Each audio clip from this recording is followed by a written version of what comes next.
그러면 이제 우리가 생각해 볼 수 있는 게 다시 아까 하던 얘기로 돌아가서 네네. 자 보세요. 미국이랑 중국이 막 서로 끄덕거리고 있고 그리고 코로나 때문에 교역도 많이 줄어들고 그래서 공장도 서로 우리 땅에 지어야 된다. 혹은 우리 편의 공장, 뭐 예를 들면 삼성전자 공장 같은 거 미국에 데려와야 된다. 이러면서 서로 막 쟁탈전을 벌이던 와중에 기름값과 곡물 가격을 올리는 이 전쟁 변수가 또 벌어지니까 이게 우크라이나 또 두 번째 문제입니다. 여기서 무슨 문제가 벌어지냐면 줄타기가 좀 어려워지는 거예요. 줄타기. 이게 무슨 말이냐면 우리가 사실은 안보는 미국이랑 우리가 많이 의존하고 있고요. 그렇죠. 반면에 이제 경제적인 거는 중국과 또 교역이 중국이 우리가 1위거든요. 중국 일단 지리적으로 가까우니까. 아니 중국 없으면 일단 다이소가 돌아갈 수가 없어요. 의존도가 높죠. 높아요. 네. 그러니까 사실 우리는 어떻게 보면 그 사이에서 적절한 거리를 유지하면서 우리 국익을 위해서 노력해야 되는 운명을 갖고 있는 지정학적인 위치에 맞습니다. 있는데 네. 이제 전쟁을 하게 되니까 이제는 어느 편인지를 좀 명확히 해야 되는 그런 상황에 놓이게 되는 거죠. 지금 미국이 중국에다가 오늘 뭐 이런 보도 보면 이런 말 했거든요. 혹시 중국이 러시아 도와주는 거 아니지? 도와주면 니네도 재미없을 줄 알아? 그렇죠. 이렇게 얘기했다는 거거든요. 그럼 이제는 예전 같은 경우에는 아유 왜들 그래 뭐 이러면서 아유 왜 싸우고들 그래 이러면서 우리가 좀 이렇게 우리 흔히 그런 걸 전략적 모호성이라고 하잖아요. 굳이 드러내지 않고. 그런데 이제는 그런 모호성이 통하지 않는. 그러니까 사실은 이제 새 정부가 곧 출범할 텐데 당장 5월 달에 이제 바이든 대통령이랑 한미 또 정상회담 얘기도 나오고 있거든요. 그럼 거기에서 사실은 많은 전문가들이 우려하는 것 중에 하나가 이제 더 이상 우리나라가 전략적 모호성을 유지하기가 좀 어려울 수 있다. 왜냐면 이렇게 막 당장 죽고 사는 문제가 걸려버리는데 그러니까 가뜩이나 어려운 상황에서 이제는 어느 한쪽을 택해야 되는 상황에 놓이게 되는데 이 경우에는 한쪽을 택한다는 건 반대로 말하면 나머지를 버릴 수밖에 그렇죠. 없는. 그래서 실제로 얼마 전에 사실 우리가 러시아 제재를 사실 조금 늦게 했다는 지적도 네, 있었어요. 맞아요. 네. 그게 사실은 이건 제 사견입니다. 전문가 견해가 아니고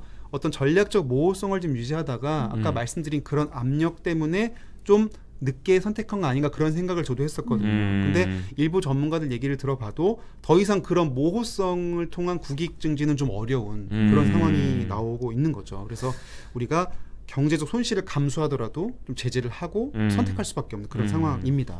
예. 지금 뭐 시청자분들도 음.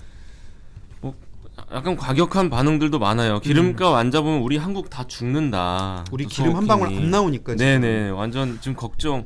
짜장면 10,000원 예상된다. 이런 의견도 있고요. 천사의 한숨님이 중립 외교가 힘들겠네요. 이런 말씀도 하시네요. 네. 이게 정말 우리나라 같은 경우에는 사실은 해외 의존도가 굉장히 높다고 우리가 학교 다닐 때부터 배웠었던 그렇죠. 거잖아요. 그렇죠. 그러니까 이러면은 더 힘들 것 같아요. 어느 음. 쪽을 선택하기가. 네. 그래서 이제 어떻게 보면 우리가 딱 끼어 있는 건데 네. 자, 다시 또 이제 리쇼어링으로 돌아올게요. 네. 자꾸 샜다가 돌아오는데 아무튼 지금 미중 갈등에 코로나에 우크라이나 러시아 전쟁에 이제 선택까지 하면 가뜩이나 정세가 불안한데 점점 더 불안해지면 해외에 공장을 두는 거에 대한 리스크, 위험은 더 클 수밖에 그렇죠. 없잖아요. 네. 아니 막말로 지금 러시아 공장들 지금 운영 제대로 되겠습니까? 그렇죠. 이러면? 네. 이러면 불안감에 당연히 국내로 속속 들어와야 돼요. 그럼 이 공장들은 당연히 이제 한국에 오면 이제는 우리 김밥 4,000원이잖아요 벌써. 비싼 물가를 감당하고 와야 되거든요.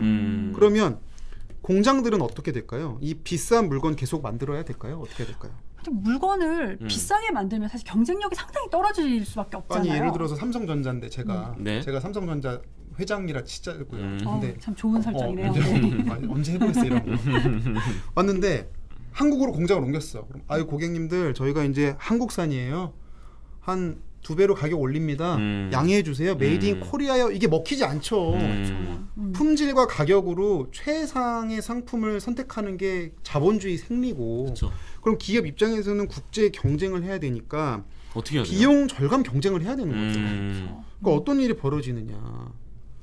밥값이 비싸면 밥 안 먹는 사람을 쓸 수밖에 없죠. 식사 하루에 몇 개 하세요?